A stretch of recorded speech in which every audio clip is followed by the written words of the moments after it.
How Stalin ruled through fear. The winter of 1934 arrived in Moscow with a kind of cold that made breath visible even indoors, where poorly heated apartments offered little sanctuary from the biting wind that swept across the vast Russian plains. In those dim rooms, families huddled close, speaking in whispers even within their own walls, for something had changed in the Soviet Union, something that could not be seen but was felt in every nervous glance, every careful word, every sudden silence when footsteps echoed in the hallway outside. The death of Sergei Kirov in December of that year, shot down in a corridor of the Smolny Institute in Leningrad, became the spark that ignited an inferno of paranoia and persecution that would consume millions, though many would later suspect that the match had been lit by the very hand that claimed to be fighting the flames. Joseph Stalin stood at the pinnacle of Soviet power, a man whose face appeared on posters in every city square, whose words were quoted in every newspaper, whose authority was absolute and terrifying. But this authority had not come easily, and Stalin understood better than most that power maintained through conviction alone was power built on sand. He had watched Lenin, had studied the Tsars, had observed how empires crumbled when fear was absent from the equation. And so he set about constructing a machinery of terror so comprehensive, so penetrating, so relentless that it would reach into every apartment, every workplace, every conversation, transforming an entire nation into a prison where the walls were invisible but the chains were very real. The genius of his system, if such a word could be applied to such darkness, was that it made every citizen both a potential victim and a potential informant, turning neighbor against neighbor, friend against friend, even family against family, until trust itself became a casualty of the state. The purges began gradually, almost imperceptibly at first, like the first drops of rain before a deluge. Old Bolsheviks, men who had stood beside Lenin during the revolution, who had fought in the Civil War, who believed their revolutionary credentials would protect them, found themselves summoned to offices where stern-faced men in uniform asked seemingly innocuous questions that somehow became traps. A casual remark made years ago, a letter sent to a colleague now deemed suspicious, an association with someone who had fallen from favor, these became evidence of treachery, of counter-revolutionary activity, of collaboration with foreign powers. The confessions that followed were extracted through methods that combined psychological manipulation with physical brutality, though the regime preferred when possible to break the mind before breaking the body, understanding that a confession given by a destroyed man carried more propaganda value than one merely beaten out of him. In the basement of Lubyanka, the headquarters of the NKVD in central Moscow, the sound of boots on stone floors became a harbinger of doom. Prisoners brought there, often in the dead of night, found themselves in a world designed to disorient and terrify. The lights burned constantly, eliminating any sense of time.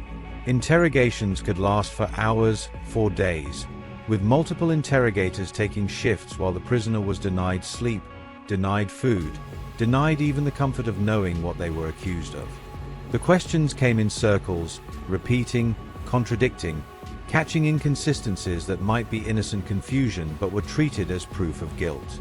Some prisoners were shown documents that appeared to implicate their friends, their families, documents that might be genuine or might be forgeries. There was no way to know. The psychological torture was methodical, scientific almost, designed by men who understood that every person had a breaking point, and their job was simply to find it. But it was not only in the prisons that fear worked its dark magic. Throughout Soviet society, an invisible network of informants spread like a fungus, growing in darkness, feeding on suspicion and self-preservation. The party had made it clear that failing to report suspicious activity was itself a crime, creating a terrible calculus for every citizen. In factories, workers watched each other, listening for complaints about production quotas or food shortages that could be reported as anti-Soviet agitation. In universities, students informed on professors whose lectures deviated from approved ideology. In apartment buildings, neighbors noted who received letters from abroad, who listened to foreign radio broadcasts, who expressed any sentiment that could be construed as dissatisfaction with the Soviet system.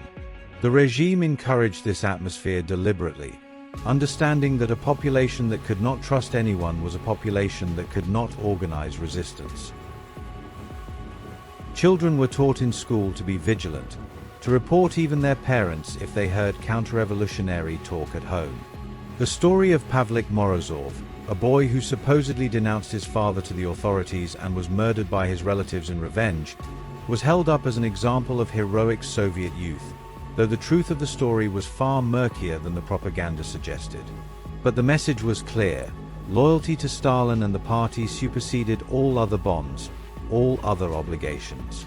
Family ties, friendships, the most intimate relationships, all were subordinate to the demands of the state. This created a profound loneliness, a spiritual isolation that permeated Soviet society. People learned to keep two selves: the public self that mouthed approved slogans and demonstrated enthusiastic support for every party directive, and the private self that harbored doubts, fears, and quiet desperation but could never be safely expressed. The years 1936 to 1938 saw the terror reach its crescendo in what became known as the Great Purge, though those living through it had no name for the nightmare that engulfed them, only the daily dread of knowing that today might be the day the knock came at the door. The show trials in Moscow, staged with theatrical precision, paraded broken men before the world: Zinoviev, Kamenev, Bukharin, Rykov, old Bolsheviks who had once stood at the center of Soviet power, now confessing to the most fantastical crimes, plotting to assassinate Stalin, conspiring with Nazi Germany and Imperial Japan, working to restore capitalism, sabotaging the Soviet economy. The confessions were absurd on their face, but they were broadcast widely, printed in newspapers, used to justify the expanding wave of arrests. If these men, these heroes of the revolution, could be traitors, then anyone could be a traitor. Trust no one. Report everything. The message penetrated deep into the collective consciousness. The arrests followed a pattern that became grimly familiar. They came at night, usually between midnight and dawn, when resistance was least likely and when the psychological impact was greatest. The family would be awakened by pounding on the door, and when it was opened, NKVD officers would enter, often with weapons drawn, and inform the targeted individual that they were under arrest. Sometimes they gave a reason, sometimes they did not. The officers would then search the apartment, confiscating documents, letters, books, anything that might be used as evidence or that might have value. Neighbors, awakened by the commotion, would peer through cracked doors, careful not to be seen but needing to know who had been taken, silently grateful that this time it was not them, but knowing that there was no logic to the selections, no safety in innocence, no protection in loyalty. The arrested person would be led away, often the last time their family would see them, and the remaining family members would face their own ordeal. Ostracization, loss of employment, sometimes arrest themselves as family members of enemies of the people. The scope of the purge extended far beyond Moscow and Leningrad. In every region of the Soviet Union, local NKVD chiefs were given quotas, specific numbers of people to be arrested, categorized into different classes of enemies. These quotas turned terror into a bureaucratic exercise, a matter of meeting targets and demonstrating revolutionary vigilance. Local officials, knowing their own survival depended on fulfilling these demands, arrested people almost at random when genuine suspects ran short. A man might be denounced because someone coveted his apartment, or because a spurned romantic rival sought revenge, or because he had once made a joke that was remembered by someone looking to protect themselves by offering up another victim. The machinery of terror, once set in motion, developed its own momentum, consuming people not because of what they had done but because the system required victims to justify its own existence. In the labor camps of the far north, in the frozen wastes of Kolyma and the forests of the Gulag, millions toiled under conditions designed to extract maximum labor while expending minimum resources on keeping prisoners alive. The camps were presented to the Soviet public as places of rehabilitation, where enemies of the people could redeem themselves through honest work, but the reality was a slow death sentence for most who entered. Prisoners worked in mines, felled timber, built roads and railways, often with inadequate clothing, insufficient food, and no medical care. The cold was a constant enemy, temperatures dropping to -40 degrees or lower, where exposed skin froze in minutes and breath formed ice crystals in the air. Men and women who had been doctors, engineers, teachers, artists found themselves reduced to the most basic struggle for survival, their identities stripped away, their previous lives existing only in memory, if they allowed themselves the dangerous luxury of remembering. The system relied not just on the camps and the prisons, but on the pervasive uncertainty that made everyone vulnerable. Unlike the overt tyrannies of history, where the rules of survival might be harsh but were at least comprehensible, Stalin's terror was deliberately capricious. Loyalty offered no protection. Indeed, the most loyal communists were often targeted, as if Stalin took particular pleasure in demonstrating that devotion meant nothing, that he alone decided who lived and who died.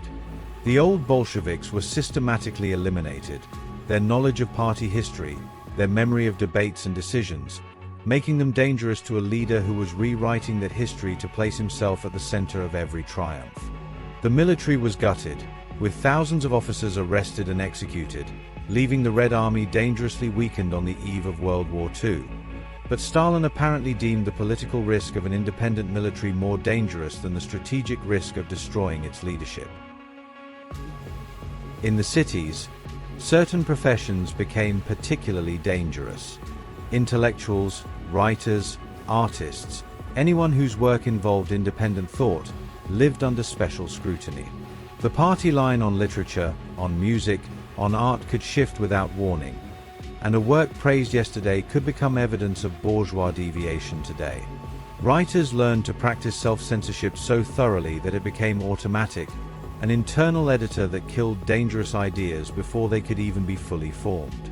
Some attempted to write in secret, hiding manuscripts that might never be published but represented a small assertion of inner freedom. Others surrendered completely, producing only what was demanded, though even compliance was no guarantee of safety. The poet Osip Mandelstam, who had written a 16-line poem mocking Stalin, was arrested, exiled, then arrested again, and died in a transit camp in 1938. His widow, Nadezhda, memorized his poems, knowing that written copies would not survive, turning herself into a living archive of her husband's work, a testament to the human spirit's refusal to be entirely extinguished even in the darkest times. The terror created its own language, a vocabulary of euphemism and code that everyone understood but no one spoke directly. When someone disappeared, they had been taken away or they came for him.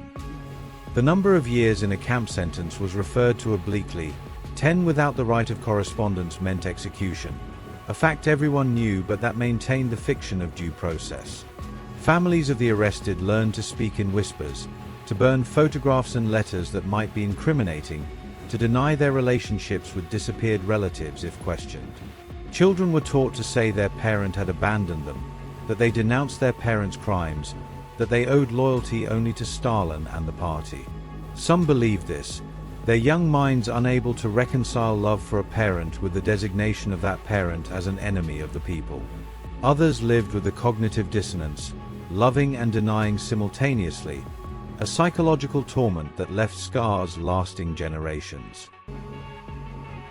The industrial cities of the Urals and Ukraine, the agricultural regions of Kazakhstan and the Caucasus, the border areas where contact with the outside world made people automatically suspect, the terror reached everywhere, adapted to local conditions but always serving the same function: the elimination of any possible opposition, real or imagined, and the creation of a population so traumatized, so fearful, so atomized that collective resistance became psychologically impossible. The NKVD became a state within a state, its power expanding even as its own ranks were periodically purged, with successive chiefs, Yagoda, Yeshev, eventually Beria, themselves becoming victims of the machinery they had helped construct, a grim irony lost on no one but changing nothing about how the system operated.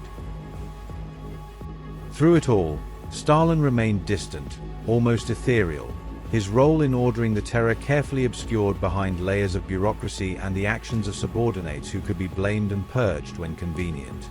He presented himself as the father of the nation, wise and just, concerned for his people, while simultaneously orchestrating their destruction on a massive scale. His cult of personality grew even as the bodies piled up, his image becoming more ubiquitous, his name invoked like that of a deity. "Stalin is our shining sun," children sang in school, while at night the NKVD vans prowled the streets collecting more victims.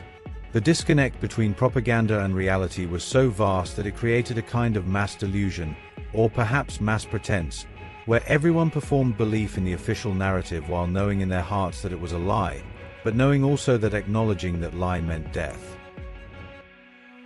The purges of the late 1930s eventually began to slow, not because of any change in Stalin's nature or any moral awakening within the regime, but because the machinery of state was beginning to break down from the loss of so many trained personnel. Factories struggled to operate when engineers were in camps. Collective farms failed to meet quotas when experienced managers had been shot. The military, as it would soon demonstrate in the disastrous early campaigns against Finland and Nazi Germany, had been catastrophically weakened by the elimination of its officer corps. Stalin, ever pragmatic beneath the paranoia, recognized that terror had to be calibrated. Too little and opposition might emerge, too much and the state itself collapsed. The arrests continued throughout his remaining years in power, never stopping completely, but the frenzied pace of 1937 and 1938 eased, leaving in its wake a traumatized nation that had learned the cost of speaking freely, of thinking independently, of trusting anyone. The mechanisms Stalin perfected, the use of arbitrary arrest, the cultivation of informants, the extraction of confessions through torture, the show trials, the labor camps, the pervasive surveillance, the unpredictable violence.